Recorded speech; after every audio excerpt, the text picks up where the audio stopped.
Well, hi there. I'm Dr. Tom Lorich, and I like to talk about leadership and engineering. Hey, in today's video, I'd like to make a few thoughts, a few observations on emotional intelligence. It's got full fad status. There's lots of best-selling books, and it's kind of trendy to talk about. But the question is, what is this? So first, from kind of an intuitive level, it seems like it ought to make sense. I mean, the whole idea of the modern leadership paradigms um, is that we realize emotions matter. That we need to lead, mindful of the fact that these are people, not robots. However, and there's lots of best-selling books. You go into Barnes and Nobles, and the way I first heard about emotional intelligence is a guy at church was preaching one day, and he actually several times he's talked about emotional intelligence and kind of this amazing thing to hear it told. At any rate, what happened, kind of where I first came into counter it when I first started my doctoral program, now that was 6 years ago or something. The first paper I wrote as a doctoral student was on emotional intelligence, and of course the task was, because it's an academic thing, as we go to the literature, we look at empirical evidence. We're looking for science. We're not just looking for a lot of hype. And what I was surprised to learn was, I was thinking it would all be just, I'd be finding all the great things about emotional intelligence and sort of summarizing them.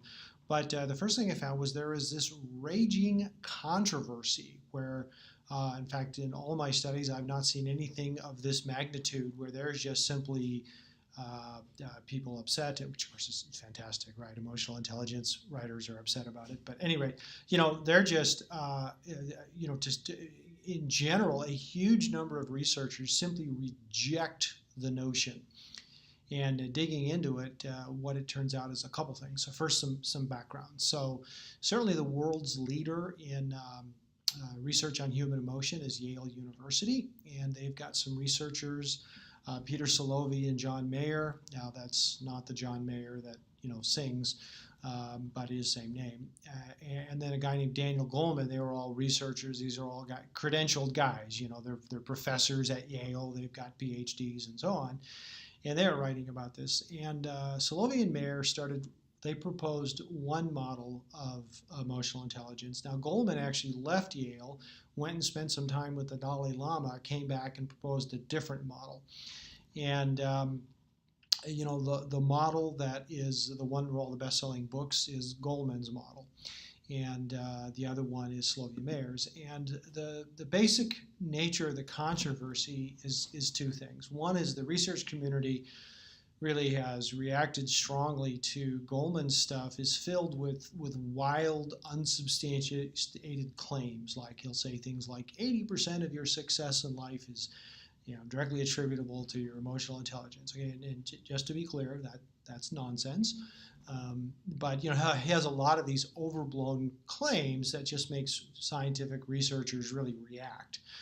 The other problem is people look at the way he's defined his conception of emotional intelligence, the way he's operationalized it, the way he's measured it, and so on. What they realize is he failed to control for personality. So one thing, for instance, we know is that, although I don't sign up for a minute for the trait theory of leadership, we do know that in many situations, being an extrovert correlates with a lot of positive leadership outcomes. By the way, the one time that doesn't correlate is when you're leading introverts, and most engineers are introverts, so extroversion is not necessarily a great idea for an engineering leader, but that's a separate topic. But at any rate, the bottom line is, when you really look at his data, some of the things he says, look, they measured high on emotional intelligence, and they had this positive outcome.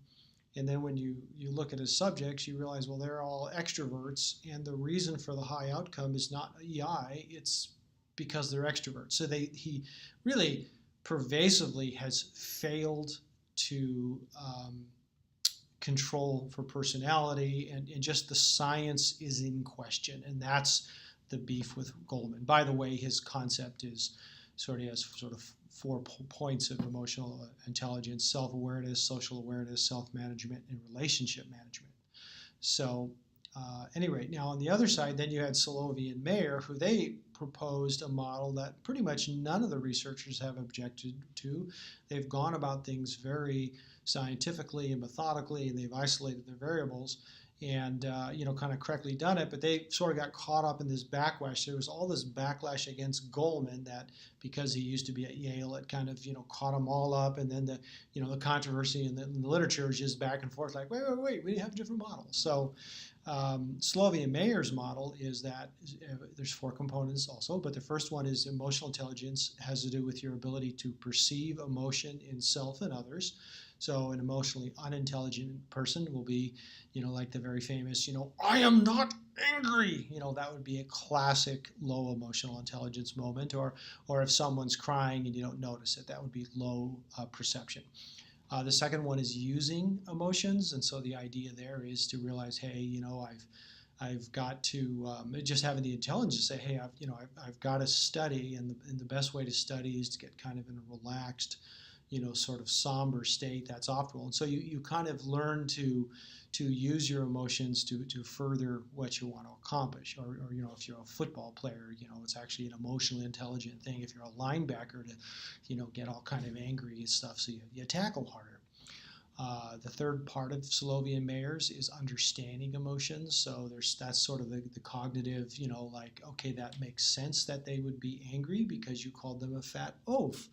And that kind of thing. So you have sort of your thinking is caught up to your emotions. And of course, the fourth one is regulating emotion in self and others. So the idea of regulating is like, keeping yourself from getting angry. Don't let people get under your skin.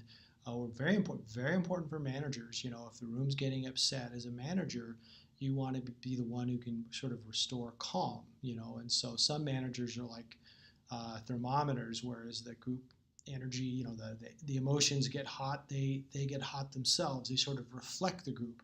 What you want to be like is a thermostat, where a thermostat, when the temperature in the room starts going up, the thermostat kicks in and brings the temperature back down. And that's what an emotionally intelligent manager will do, is you'll learn to be able to, when people are panicking, to help them kind of off the ledge. When they're upset, kind of calm them down, bringing in that stability.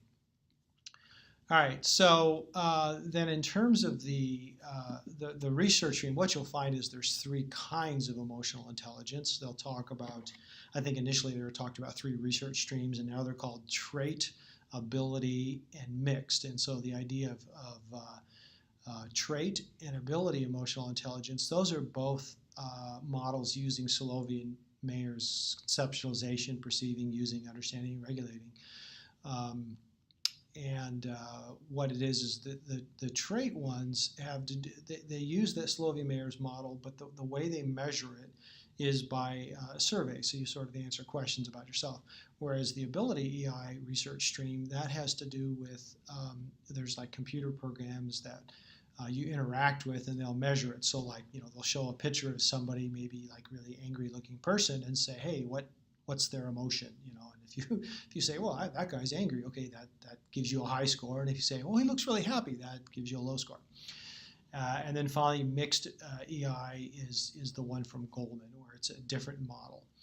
And the current state of things is the research community, by and large, has rejected most of what Goleman has done. I mean, there's just all these things. Now, a lot of really big researchers now have sort of climbed into the rink, and they're, because everybody's kind of going, yeah, but it seems like emotional intelligence is consistent with the modern leadership paradigm, so it ought to be good, even though the data is bad. So you've got some big names now sort of jumping into the hat, seeing if they can rescue any of this.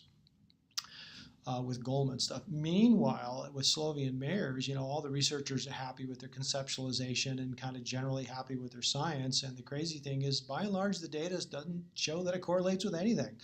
And the one exception is there is a paper from Vidyarthi, it was in a big journal, and he did find that the ability to perceive emotion, and he did a study in an automotive plant in India, and he did find leader ability to perceive emotion in their employees did correlate with a number of job retention, employee satisfaction, things like that, job fulfillment, things like that. So one of the researchers sort of summarizing this a few years ago, they said, boy, what a state of affairs. We got the one research stream that's just the science is bad, and then the other research stream that the science is good kind of shows it really doesn't amount to much. So there still are people looking at this. What I suspect will happen is at some point this will get to the point where we get some solid data that just because intuitively it seems like it's a good idea.